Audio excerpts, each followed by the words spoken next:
is basically derived from a word hubbe shabab in Arabic, which means prime of life. And in prime of life, acne occurs in your teenage, and now there is a strong genetic predisposition for acne, and the genes have been identified, and acne occurs only in those families who are predisposed to those genetics.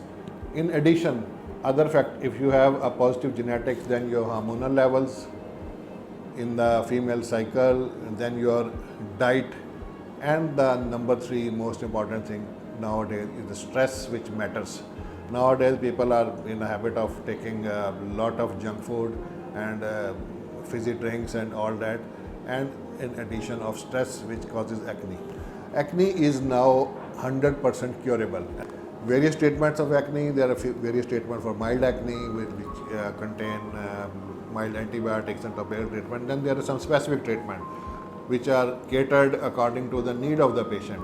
There is one specific medicine known as isotretinoin, which we use for severe acne. It prevents scarring and it has got 99.99% cure rate.